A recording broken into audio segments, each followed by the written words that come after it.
mbokk jàngeen jëf asalaamaaleykum. Seydou Nourou Ba. bismillah leen ci xibaar yi gën cee fas taw yi nga xam dañuy dafay daal di wane ne nawet dafa daal di tàmbale ñoom lañu gis ni ki démb foofee ca Kédougou ndax taw na lu toll ci juróom benn fukki millimètres ca gox bu ñu tuddee Madina Bafé jamono bi nga xam ne kilifa yaa ngay waxtaan ngir daal ñu wàññi njëgu dund gi boobu la jamono la ñuy tuddee seen bopp ahlu café di ab kuréel bu boole jaaykatu café Touba ca Parcelles Assainies ne ñoom daal dañoo jël dogal yokku café Touba bi bu doon jar fukki dërëm léegi mu ngi ci ñaar fukki dërëm ndax daal liñ koy def rek yeneen moom moo daal di cher moo waral ñoom ñu daal di yokku njëgu café Touba bi. Foundiougne secteur tourisme daanaka mu ngi ci sukuraat ñu nga foofee ca Fatick ñu gën ko xamee ci ay hôtel ak i campement daal yi taxoon ba ñëpp fa doon yegg si foofu la ñuy wutale ngir moom fa noppalu waaye hôtel yi tëj nañu naka noonu auberge yi daanaka yàqu la def. gare routière bu Louga ñii nag di ay chauffeur daal di mer lool mere ñii di ay war gaynde ndax ñoom ñoo ñee di war gaynde ñoom ñu taxaw ci buntu bi foofe ca gaar ba di xaar client ngi jël leen yóbbu leen ñun nag loolee kenn mënu koo nangu te duñ ci ànd benn yoon. ñaanal pat xibaar yi biti réew Georges Diop sport Maldinho Diagne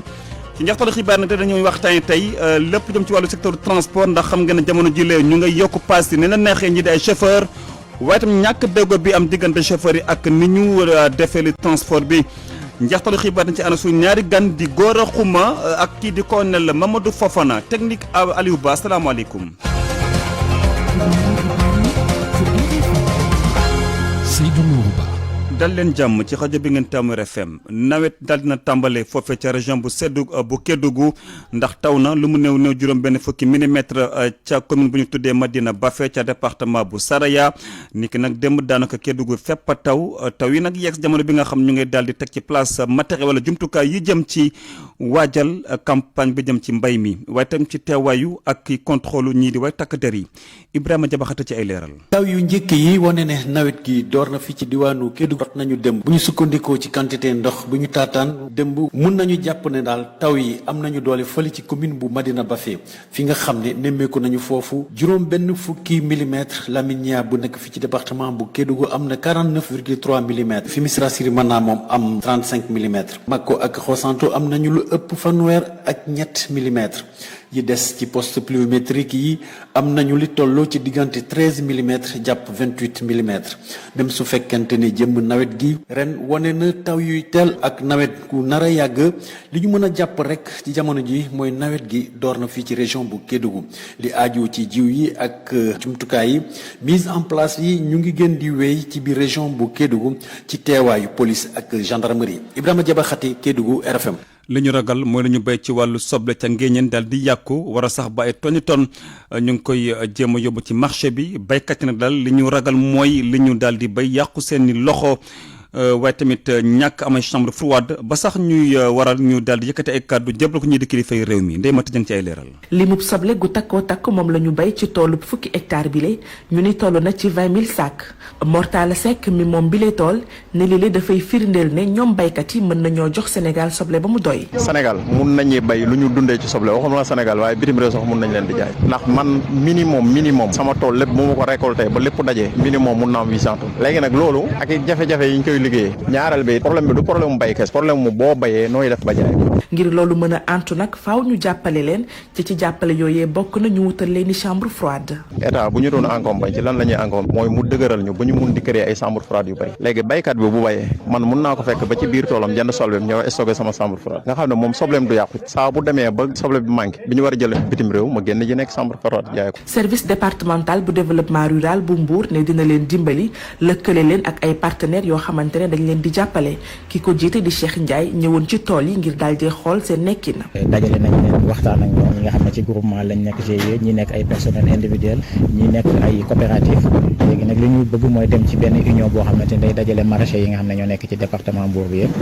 donc ci loolu lañ jëm fekkee wàllu état nag ñu ngi ci def suñu kéemtalaay kàttan parce que am na ay projet programme yu fi nekk yoo xamante ni seen liggéey jàppale ci wàllu maîtrise de l'eau. ngir feetuk tabaski bile nag mën nañoo jàpp ne soble dina am ci marché Mbour bi ba mu doy saako bi ñu ngi koy jaayee junni ak ñaar téeméer kilo bi di jaar juróom fukki dërëm li le nag mooy njëg li ci biir tool yi moom la ñu baykat ci li xamal Ndeye Mati Dieng Ngéñeen rajo Futur Média. pour man RFM mooy rajo bi gaaw ci xibaar yu wóor. RFM xibaar yu wóor te wóor. gannaaw ba ñu joxee ay chèque ministère de la famille ak solidarité nationale ngir ñu daal di fay bor yi ñu yoreel ñii di waa plan Sésame beneen kuréel nag taxaw ne ñoom it nañ leen fay seen i bor muy nag kuréel bu boole mutuelle de santé communautaire fii ci Sénégal ne nag ñoom it dañ leen yoreel fanweeri milliards ci suñuy koppar jëm ci prise en charge ñi am bourse familiale ak carte d'égalité des chances naka noone subvention bu jëm ci ay cotisation André Demba Wade di président bi nag dafa daal jàpp ne mutuelle yooyee dañ leen war a bàyyi xel bu baax a baax ndax ak ñoo am solo ci politique sociale bi mu ngi ci jokkoo beeg Awa Mbaye. dégg nañ démb ne état bi consentir na 15 milliards pour fay bor yi mu amel prestataires yi. waaw état dafa amel prestataires yi amel mutuelle yi li mu amel mutuelle yi sa moo ëpp li mu amel prestataires yi. tey bor boobu ëpp na 30 milliards tey fi ñuy wax ak yéen déjà boo jëlee 2021 ba 2023 li ñu état war a jox mat na 4 milliards te daaw dañoo tase Kaolack ministère bi secrétaire général moo ko représenté woon agence bi nekk ñu engagé wu ni léegi dinañu fay cotisation yi nga xam ne état moo ko waroon joxel nit ñi 2021 ba 2023 bokkul ak bor bi fi nekkoon ak ba 2020 mu nekkoon ay 25 milliards nga ñëw 2021 2022 bourse de sécurité familiale yi encore ñu continuer di leen jël te état fayuñu bourse yooyu depuis 2017 état dese nañu xaalisu 2017 versé wul dara ci 2018 versé wul dara ci 2019 2020 2021 2022 muy 5 ans yoo xam ne ñun ñu ngi enrôlé bourse de sécurité familiale état fayu ko ñu wax agence bi ni li mu ñuy jox mooy 4 milliards 200 millions pour comme ça bor boobu yëpp ñu éponger ko.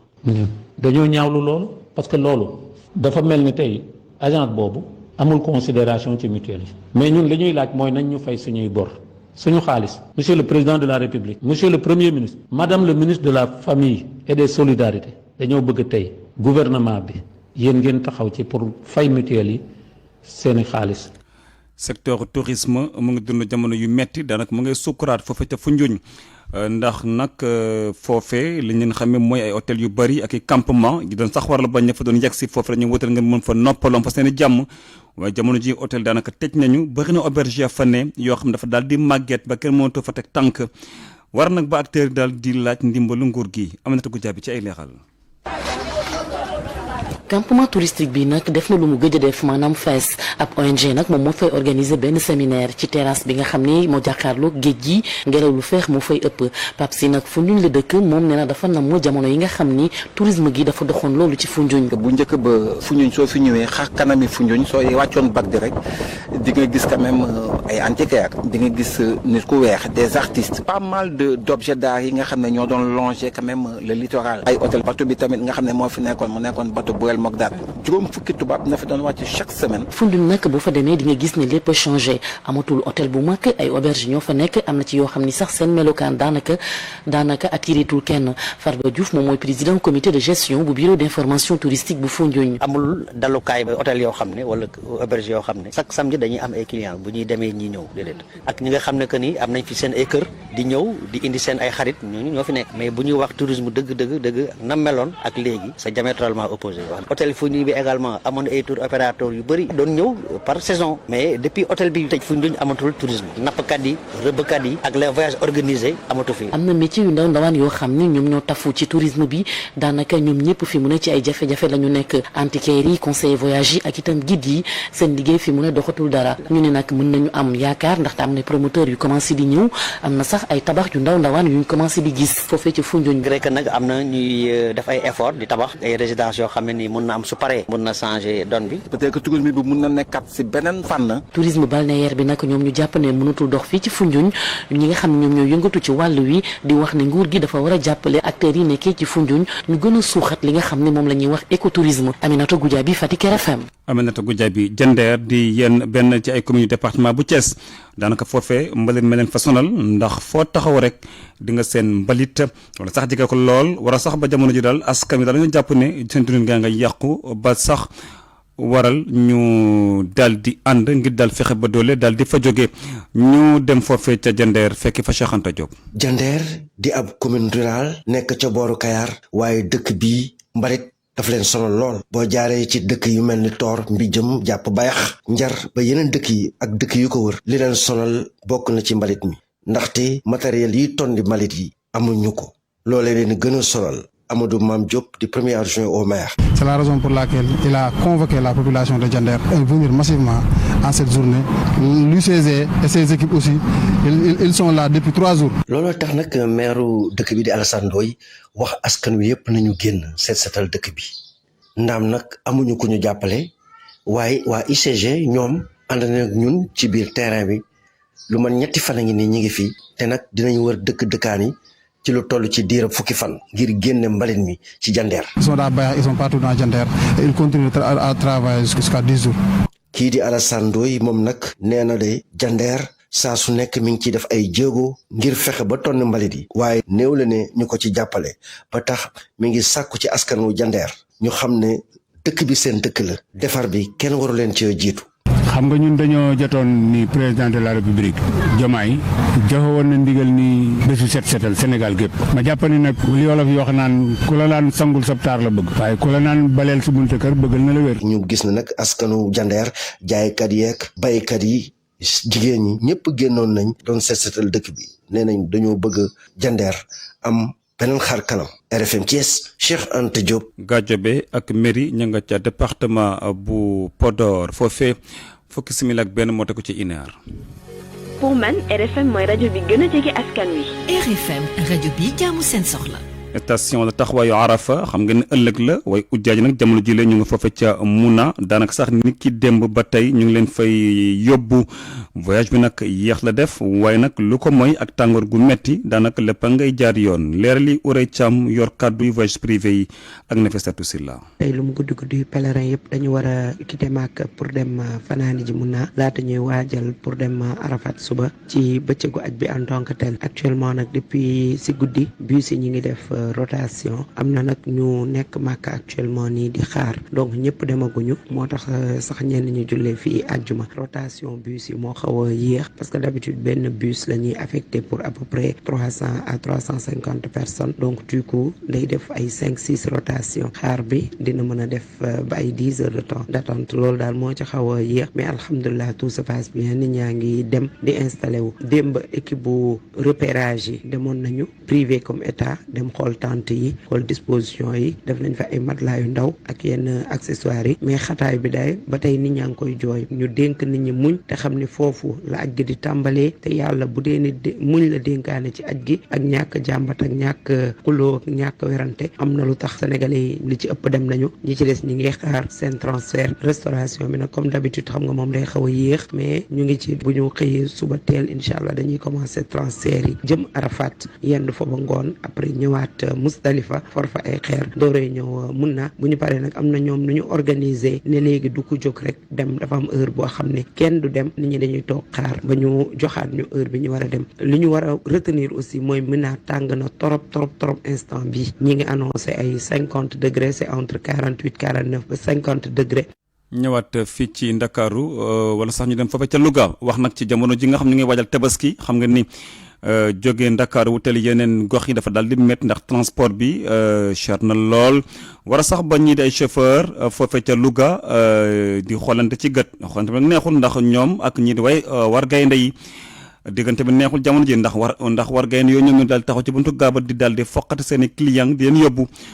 ba sax waral daal loolee ñu daal jàpp nañu ay chauffeur fa ca gaaba dañ ne teguñu ko ci benn yoon leexali ak Nafissatou Ndiaye. gare routière bu Louga tur rek la am bu ñu sukkandikoo ci président regroupement chauffeur yu département bi leneen li ci dolliku mooy war gaynde yi nga xam ni ñoo jël seen i client fépp ci biir diwaan bi Ousmane Sall. le maire de la région de Louga moom laay interpellé parce que lépp gis na ko barki démb dikk na fa gis na la ñuy wax lépp garage ba baaxul goudron ba baaxul garage ba salte na garage ba kenn duggatu fi danoo bëgg auto transport war gaynde bi kenn doot fa yebe war gaynde affaire sàcc la te loolu lépp responsabilité maire la léegi nag dama koy wax ne ko d'ici jeudi incha allah su fekkee ne tabaski nañ ba pare beneen jeudi bi dik incha allah dinaa installé fii garage. Fallou Diaw moom chauffeur war gaynde la naam sax reconnaître na seen clandestinité waaye jàpp na ni chauffeur yu gare routière bu Louga ñu leen jàppalewul benn yoon.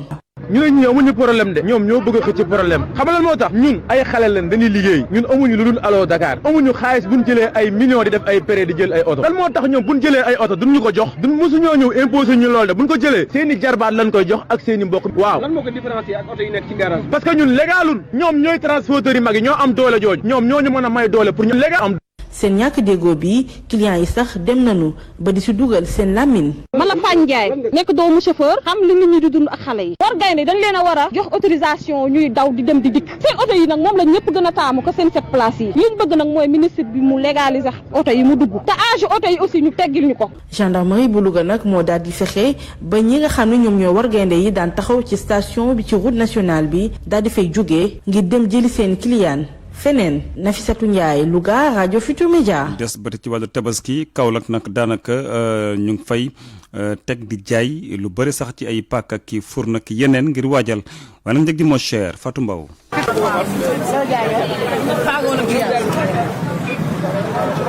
ci kaw trottoir yi fare ca marché central bu Kaolack mu fees dell ak i fourneau grillage paaka ak yeneen yu ñuy jëfandikoo ci bésu tabaski jile père de famille yi ak ménagères yi di njëkkante ngir mën a jënd ñeneen ñi di waxaale njëg yi.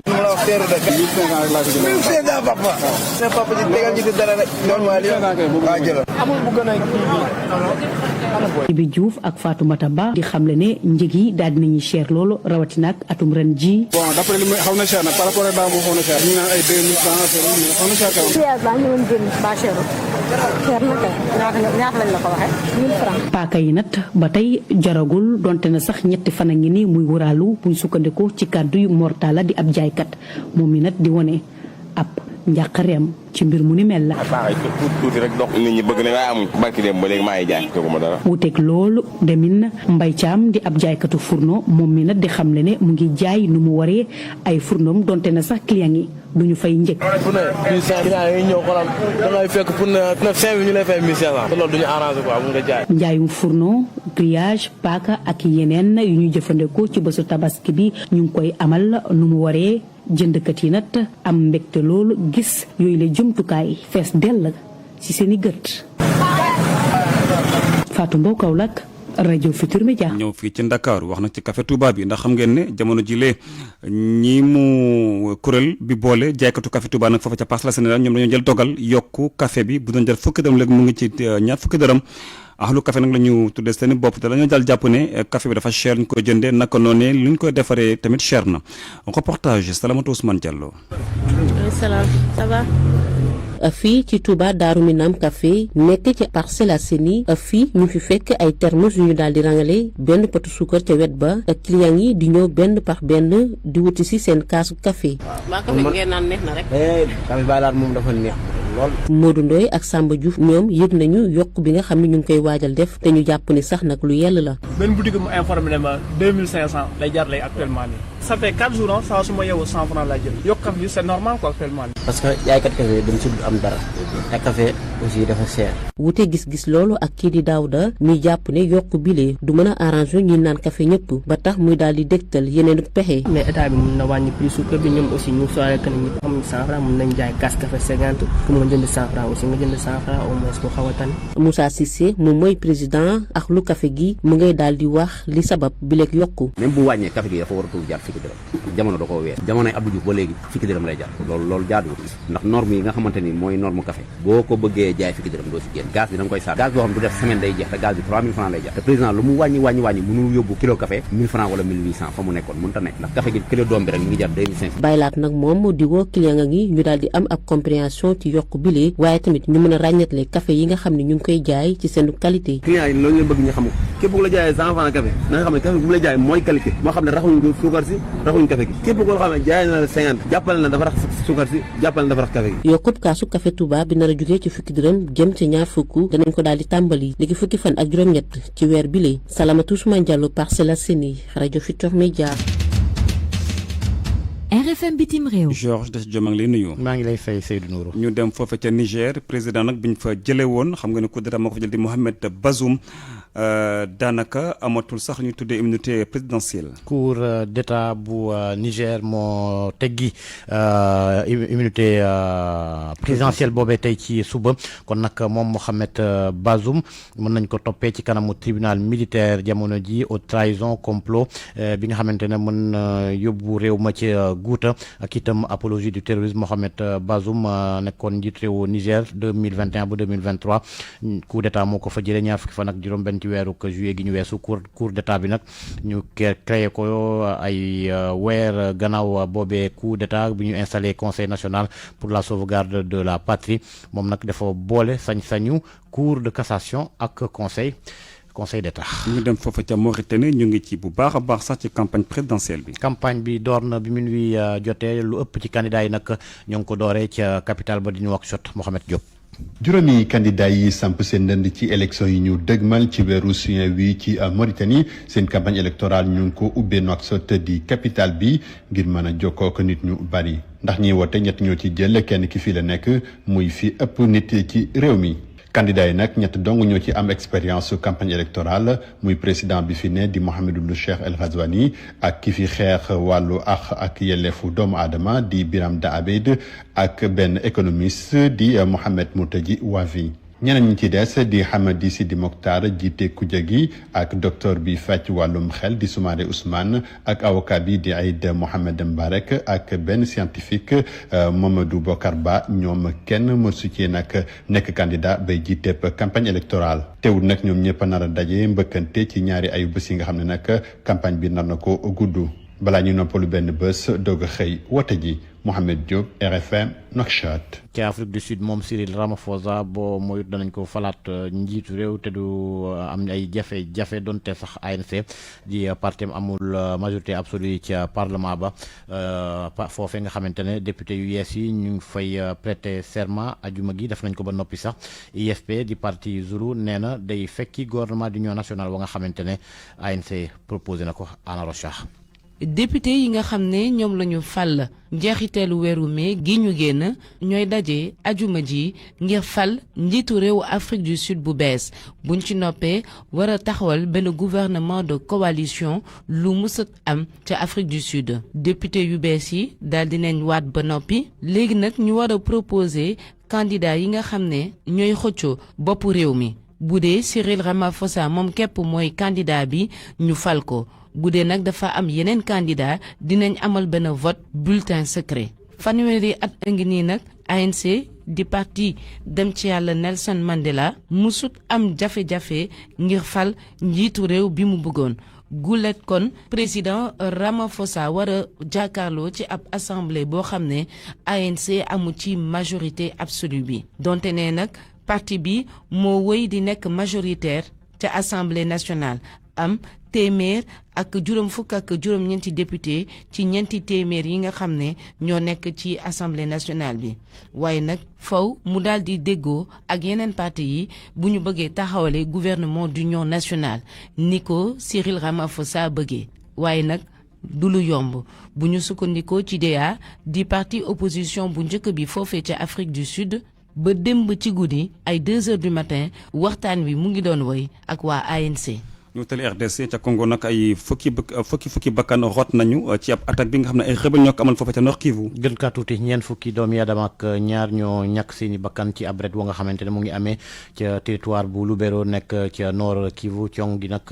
ñeneen ñoo ko def ñoo di rebelle yi bokkee ca force démocratique alliée ADF bokkee itam ca groupe état islamique te ñu nemeeku seeni cong bëri lool ci weer wi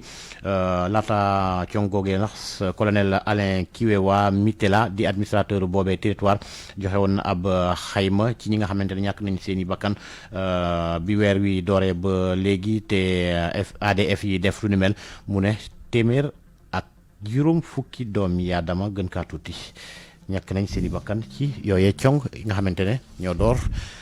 ndoorteelu weeru juin. jaajëf Georges Mathiodo Diop. RFM Sport.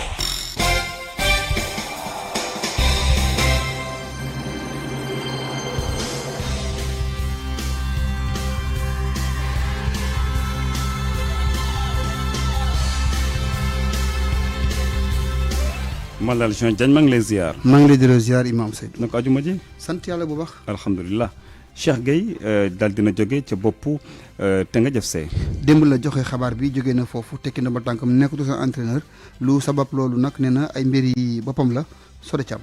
gannaaw ba mu tegee Teungueth football club ci bopp championnat bi entraîneur bi di Cheikh Gueye dafa daal di wax rek ni dafay daal di tekki ndombal tànkam ci banc wu club Rufisque boobule te moo ni de contrat wam atum 2025 la waroon a jeex loolu la ñu daal di lire ci ab communiqué bu club Rufisque waa boobule waaye nag mu mel ni tekki ndombal tànk liile lu ñu doom xaar la bu ñu sukkandikoo ci ay kàddu technicien bi gannaaw ba ñu éliminé woon na Teungueth football club ci demi-finale coupe du Sénégal. sama première priorité mooy continuer Teungueth mais su fekkee aussi les conditions sont réunies pour ma toog si les conditions ne sont pas réunies pour ma toog pourquoi pas chercher ailleurs. On ne peut pas être champion dimanche passé aujourd'hui on perd un match de coupe des hommes de 30 ans 35 ans qui t'insultent parce que t'as marché donc ce sont des choses qui font que t'as plus envie de continuer dans cet environnement. daanaka moom supporters yi lay joxañ baraamu tuuma waaye président comité supporter Alain Rio moom bañ na loolu ba tëdd ca naaj wa moom Pape Ndiaye Khandjou xamal ñu ne démission gi la sax daf ko daal di bett. waxu supporter du la tax a dem donc kon li tax mu dem du waxu supporter donc moom moo jël décision pour dem mais décision boobu neexul parce que bu ñu sañoon ni mu def ak ñun ba ñu gagné ñetti coupe noonu la ñuy def ñu continuer ak moom ba ko ba contrat am di jeex wala ñu renouveler ko boo xoolee rek anniversaire am bi passé stade lañ ko defee ñun ñëpp supporters yi joueurs yi staff ñëpp ñoo defandoo li nga xam ne mooy anniversaire am souhaité que anniversaire si stade bi mu neex lool kon tey bu ñu xëyee suba rek ñu Cheikh Gueye dafay démissionné du lu ñu neex bu ñu sañoon day toog Teungueth kon ne liggéey bi nga xam ne mu ngi ko doon liggéey ak Teungueth ku ne xam na ne entraîneur yëpp dañuy ñaan dem Ligue des Champions kon lan moo tax mu dem jaaxal na ñëpp. mu di nag ab laaj boo xamante ni amagun ci tontu fi mu nekk nii ne Cheikh Gueye moomule bañ ko jotee la mu ñu xamal moom moo di bugg la yëy yàbbi ci mbir mi jamono ji waaye lan ca mën a jàpp moom moo di way wu rafet la bëgg a bàyyi ci Teungueth football club boobule fàttali rek ni Teungueth football club boobule moo war a teewal Sénégal ci Ligue des champions des clubs africains. Malal. ñu way wax ci ba tey ci wàllu football ñu wax ñii di waa Firi Foot.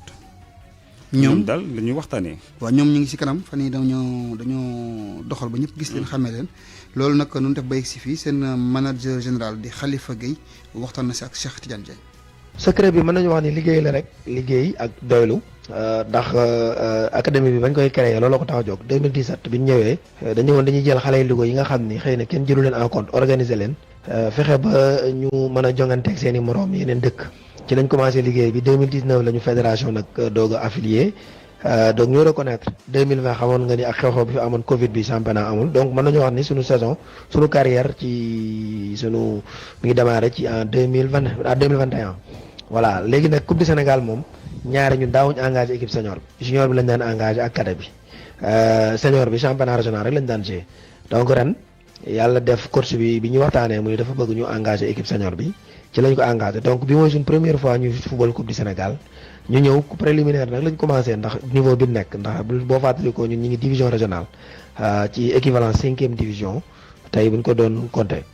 léegi ñu dem préliminaire gagné ñaari équipe N2 xale yi nag commencé koo gëm mais l' objectif moo doon nañ dajeek ay équipe yu leen ëpp doole équipe yi leen xëy na gën a organisé pour jàng xam li leen di xaar ëllëg ndax ñoom ñëpp dañoo bëgg a def carrière footballeur secret bi liggéey la rek liggéey patience gëmloo xale yi nii football xale moo koy def ngeen góorgóorlu ñafe donc match yëpp ñu football ko ak jom léegi nag gannaaw final la moom ñëpp dañuy nekk lépp day nekk objectif day bokk ci objectif yi donc dañuy ñëw incha allah parce que ñuy créer sensation boobu léegi pour ñu jéem a continuer aussi di àggale di créer sensation yi. ñu wax ci coupe d'Europe bi tey si ngoon lay door Allemagne mooy dalal xew bi mooy joué ak Écosse mooy jongante bu njëkk bi basket bi tam tey si ngoon si coupe du maire bi si góor yi Duc ak Bopp dinañu joué Douane laale ak waa Union sportive bu Wakam si jigéen ya Duc Guédiawaye basket ñooy joué bu ñu si noppee Sandark laale ak waa ville de Dakar. mu ngoog Malal ci ñoo jaajëf. Direction de la santé mère enfant ñoo leen ni may li ci yéenekaay yi. den ci ànd ak Mamadou Mouhamed Ndiaye. jërë ngeen jëf Serigne Ngundu ak Koromak la ñu digge woon mu di bu ñu faloo danañu wàññi njëgu dund gi def nañu la ñu digge woon Source A moo ko bind ci xëtamu njëkk ba di ñuy wax ne yi ñu wàññi seenu njëg bokk na ci mburu mi baguette bi doon jar 175 wàññi nañu ko ba ci 160 suukar cristal bi wàññi nañu ci njëg gi fukki dërëm wàññi gi ñu wàññi njëg yi li ci état bi di ñàkk Source A nee nañu toll na ci juróom fukki milliards ak ñett yu teg ñeenti téeméeri million Tribune mel na ku naan ko wàññi gi mënoon naa ñàkk baisse insignifiante wàññi gi am ci njëg yi journal Tribune gis na ne geenu bëy la dàquti weñ nëbbutuut wutaat diwlin gi ñu wax ne wàññi nañu ak njëgam journal bi nee nañu lañ ci wàññi ne la ko yàlla nëbb litre bu ca nekk ab dërëm la ñu ci wàññi di 5 francs kese mburu mi ñetti dërëm di 15 francs la ñu ci wàññi ceeb bi moom li ñu ci def ak yokku la gën a nirool ci wàññi ne boo ko comparé ak prix homologué yi ñu santaane ngir ñu jaay ko la nga cey gis mooy am nag yokku gu tollu ci 10 francs gu ci am suut soit jëlaat kàddu gi di ñu wax ne boole ceekit yi ñu ne moom la ñu wàññi ni ñu ko defee bari na rëq-rëq yu ci am ñeenti vice de forme am na ca benn ba mooy mesures yi dañu cey génne ministre du commerce jox ko secrétaire du gouvernement ñaareel ba mooy conseil national de la consommation kenn consulté wu leen ba ñu koy def te loi bi waxul lool bi ci gën a yéeme nag source nee nañu mooy direction commerce intérieur boole wuñu leen ci benn yoon du ci biir du ci biti soleil national ni ñu ci xëtamu njëkk gouvernement bi def na la mu waxoon Sud du Quotidien nañu l'état passe à l'acte démb la gouvernement ñoom Sonko ak Diomaye siiwal mesures yu ñu jël ngir wàññi njëgu dund gi wàññi gi nag yéenekaay bi nee nañu yi mu soxal jamono ji mooy ceeb bi suukar si diw gi mburu mi ak ciment bi bés bi le jour mi ko tuddee baisse de tension teg na ci di ñu leeralal ne bu ñu tabaskee ba noppi ci la ñuy tàmbalee doxal wàññi gi ñu wàññi njëgi réew mi quotidien bind na état bi wàññi na njëgi mu di ay wàññi yoo journal L'Info gis na ne saf na sàpp ci état bi ko def ndax juróom fukki milliards ak ñettam dana ca dem ñu dem ci Walf Quotidien mi xëy di ñu wax ne consommateurs yi liñ doon xaar du lii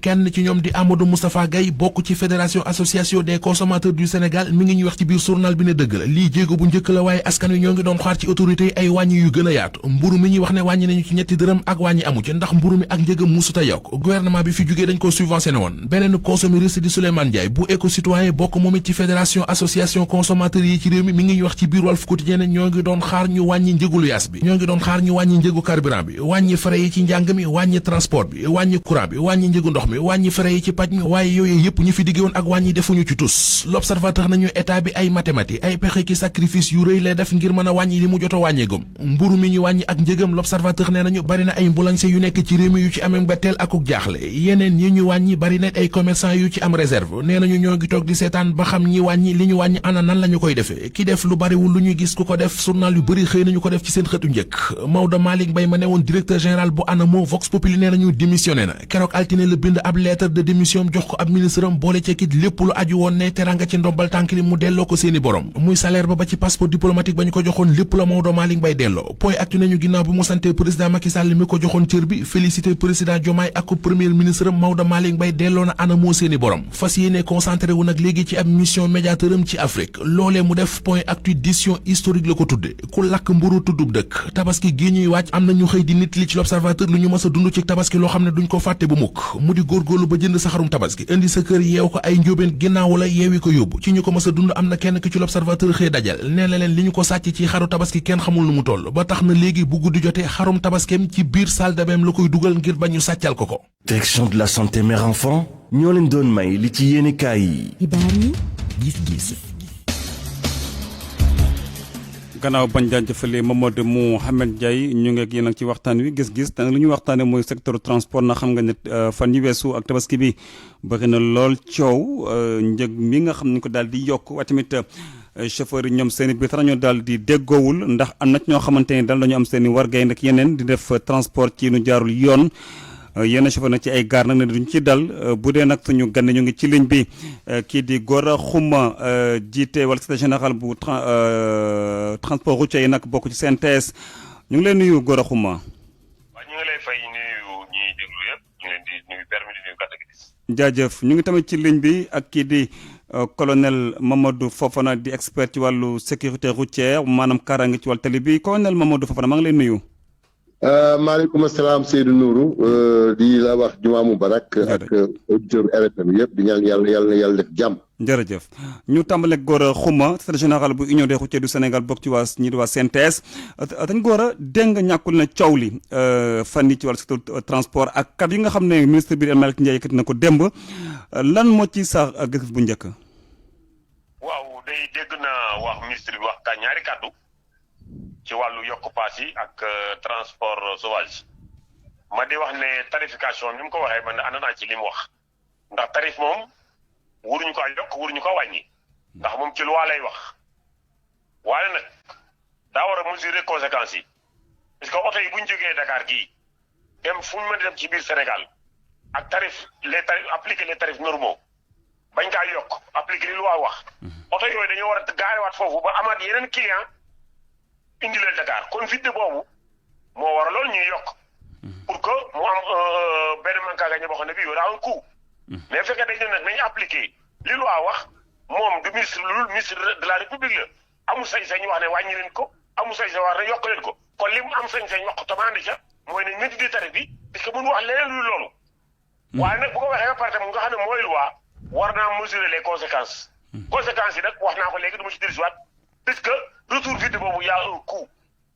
ñëpp a bëgg a dem yokk fi nekk nii bu xewee nii boo leen ci marché ya foo ma di dem lépp yokku na moo xam jaadu na moo xam jaaduwul mais yokk am na fu nekk. mais yow loolu noo ko gisee yow yokk bi. non yokk bi am na fu ma d'accord rek fu ma d'accordul. foo ci d'accord fi ma d'accord mooy retour boobu bu fekkoon ne fu ñu doon passé fay 5 000 francs la. retour boobu dëkk ñu jot ci 2500 au moins sa passager fay 7500. loolu bëri na loolu bëri na de. loolu bëri na mais loolu bëri na passager bi may gële dama ne. man li ma d'accordul mooy 100%. passager bi wuru toog fi mu taxaw bëgg a fay 10 000 francs. maanaam fay bi yëpp fay retour oto ba ci biir warul nekk. waaye nag bu dee rek dama yem ci sa exemple rek 5 000 francs laay fay fa laay yem kon waa ji bu yemee 5 000 ba egg daa war a taxaw foofu xaaraat yeneen 5 000 pour ñëw est-ce que bu oto yëpp xaaree ndax ñi nekk Dakar dañ fi jóge du fi jóge kon manque à gagner boobu dafa war a nekk lu ci war a loo xam ne lu ka war a yokk mais waruñu ci exagéré mu nekk rek diggante boo xam dañu war a déggoo maanaam mu nekk xeetu maslaha diggante chauffeur yi ak clients yi rek peut-être ça mais nekk loo xam ne ko exiger mais li ministre bi wax ne day appliquer tarif bi kooku médiation amul concertation waaw médiation dafa war a am moo tax man li mu wax dama ko koy nungul parce que bu wax leneen loolu mais ci terrain bi leneen moo fa war a am mais kii la war a am war naa xam ne tabaski lay ren lay jeex am na yeneen tabaski war a ñëw te nit ñu ay croyants lañu war nañu mën a fexe ba xettali doomu aadama yi xettali suñu bopp xettali doomu aadama yi du ci am ma ne buñ bëggee yem ci tarif bi kese client yi dinañu am problème mais wur ñoo yokk exagéré ko beneen bi mooy li ma dégg tarif transport sauvage Sénégal amul transport sauvage transport légal moo fi am ak transport illégal transport légal bi moo xam transport urbain la moo xam interurbain la mooy bu gouvernement maanaam kaddu gi moo rafetul parce que ma ne kaddu gi moo xëy na kaddu gi moo xawul rafet waaw ak sañ-sañu boppam kese amul benn këyit bu ko jox autorisation muy def transport ci doolee boppam transport illégal transport sauvage moom xëy na dafa xaw a jéggi day waaw ñu ñëw ci colonel Mamadou Fofana di expert ci wàllu sécurité wala kaaraange ci tali bi da nga li Gora Khouma wax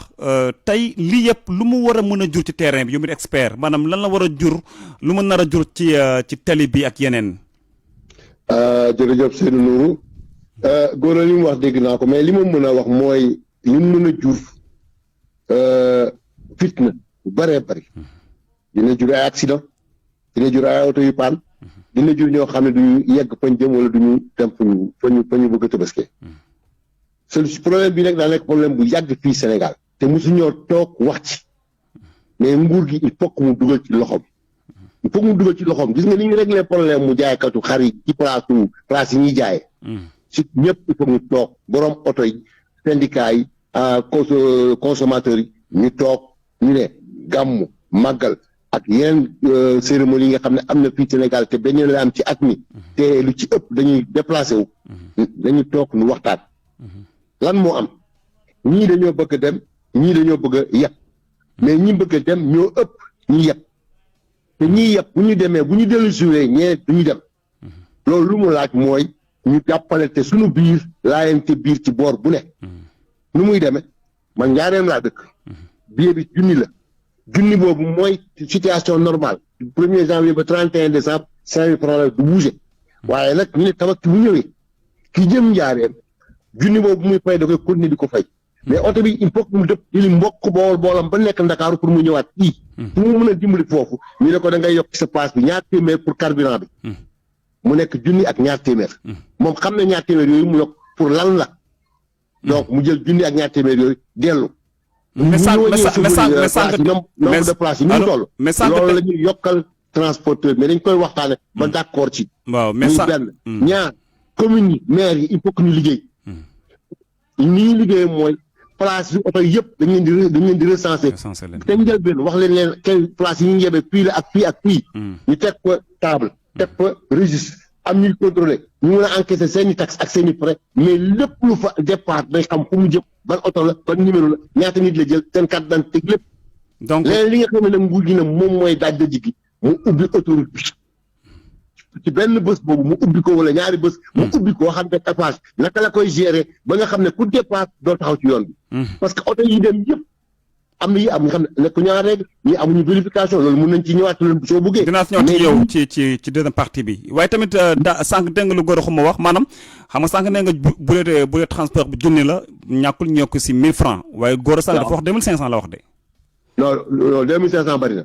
parce que xam nga lu tax. oto bu buy dëpp di ñëw munoo xam ku mu yëpp ak ku mu dul yëpp. kon mun naa génn rek jóge njaareem ba baa bay yëpp. waaye su kooku bénéfice am la donc moo tax nañ ko jox ñaar téeméer parce que moom day wuti client. voilà ku leen di wuti client. na jàpp nag ne en temps normal day yooru. yooru am na. nga départ fii bii di xam ne client yaa nga Tivaouane wala ñu nga Ngaye Mékhé nga départ fii di dem. loolu yëpp am na. maa ngi ci transport bi. nan waxante dëgg suñu biir. bu ñu waxantee dëgg suñu biir ñu am solution bu yomb. maa ngi ñëwaat ci yow day jafe. maa ngi ñëw ci yow léegi ci wàllu kaaraange bi ci wàllu tali waaye sëñ Gora li ñu wax ñàkk déggoo bi diggante chauffeur yi sànq ñàkkul dégg nga Nafissatou Ndiaye mi ñu toogal Louga ñàkk déggoo bi diggante chauffeur yi ca gare bu Louga ak war gaynde yi ñi daal dañu taxaw ci buntu gaab rek ku ñëw rek ñu copp jël yóbbu ndax foofu tamit waxtaan war na fa am. waa xam nga li jiitu loolu lépp mooy parc bi oto yi ñu yore ñoo màgget nañ wax dëgg rek oto yi ñu yore moo màgget ndax oto yi bañ màggetee la war gaynde am mooy de transport illégaux bi yëpp ci suñu vétuste parc la juddoo te dama koy wax chaque jour am na journaliste boobu ci ma wax ne ma li ngeen bëgg mënul nekk yow bàyyi góor a da ngeen bëgg état di leen jëndal oto état amul jënd kenn oto amul droit di jëndal kenn oto état amul ñaata mi mu jox kenn day garanti rek teg na ci benn fonds de développement des transports lépp lu waay jënd am na ci dara pour ñu def ci benn caisse boobu ñu ngi ko logé ministère finance loolu fàtte woon naa ko wax ci nasaraan bi xaalis boobu nag moom la ñu war dajal pour di dugal ko ci banque yi ay garantie yoo xam ne yi état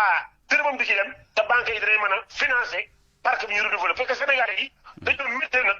di voyager ak oto yu bees tax am sécurité am confort parce que loolu moo fi war a jëlee accident yi mais tant que le parc reste british dama ne moyen de transport la beneen bi mooy li ëpp solo te ministre bi gën na ci war a wax muy problème li ko leen nekk muy problème sécurité. gis nga fay ñaari junni te ñu yóbbu ci jàmm indi la ci jàmm moo gën fay juróomi téeméer ñu tuur la ci àll bi. man sama priorité mooy nit ñi nañu respecté code de la route jël contrat moral bi ñu am ak nit ñi ak gaaru ceeb boo mën a déparé kii fi jëlee na ko yóbbu fa mu jëm ci jàmm ak salaam. ak obligation. waaye tam ñëpp yemuñu doole ñëpp tam yemuñu doole de. lool waaye yóbbu nit ñi indiwaat tabaski dekk zéro accident man moo bëgg a fuuf waaye lii waa ministre bi nag mu leen wax moom dama ci histoire rek la bu ne nañu appliqué tarif rek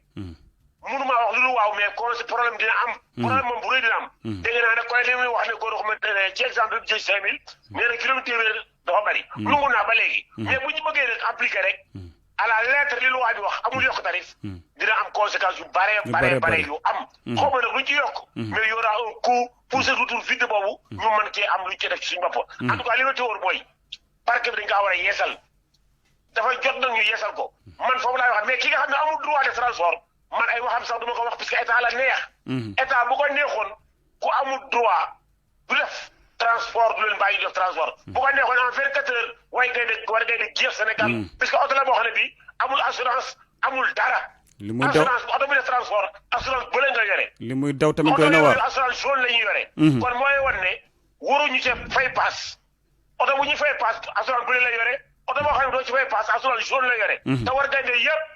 assurance jaune la yore kon wàllu assurance li may wax ni assurance yu assureur du ma weddi amuñu droit def transport nañ ñu bàyyi def transport ba asaay bu oto bi moo war a am def transport mais war a gaynde tegul fen mooy hors la loi hors la loi nag bu koy suuxat ba dëgg ni état rek la neex en tout cas daal li wétéwul mooy tabaski yemul ren nañu yemale paas yi xam ne ay croyants lañu te comme tabaski yemul ren nañ ci waslu ak ba lu ci jële mu barkeel mais fitna nag bu ñu ko bëggee teg tamit na yet bi du woon fu bouger tarif aller tarif retour bu ko defee tamit passager dañuy am problème yàlla bu fitnaam problème doon waxtaan dafa war a baax jël ko doon yàlla bu fitnaam waaw ñu dellu ci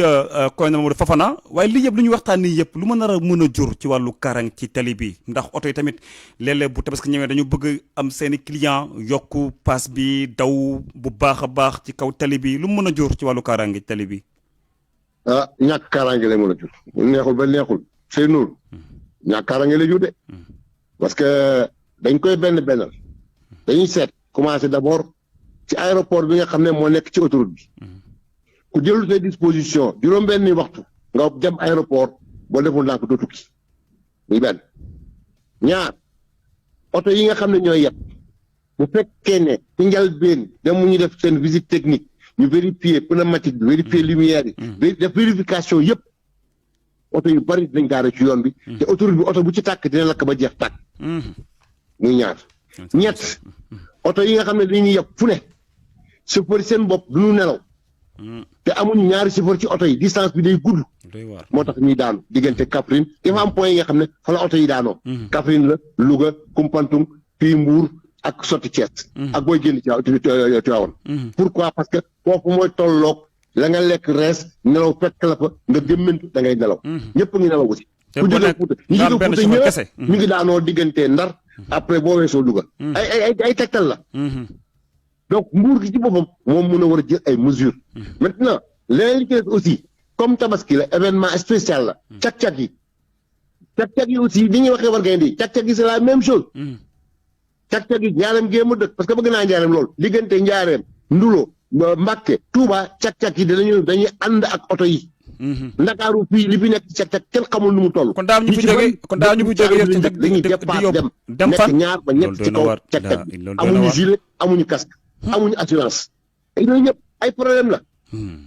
te buñ ci jógulee aussi bu ñu paree zéro accident boobu ñuy ñaan maar de taal mun nañ am lu ko raw yàlla nañ sal musal day nekk lu mën a la moytu boo nañ ci wax tamit ñu wax ci mu leer moo gën jaa ngeen jëf colonel Modou Fofana ak Gora Khouma jaa ngeen jëf mu ngoog mbokk jaa ngeen jëf Aliou Ba jaajëf xibaar foofee lay buree mu nekkoon Seydou Nourou Ba ci micro bi jumaatum mubaraka mbokk jaa ngeen jëf asalaamaaleykum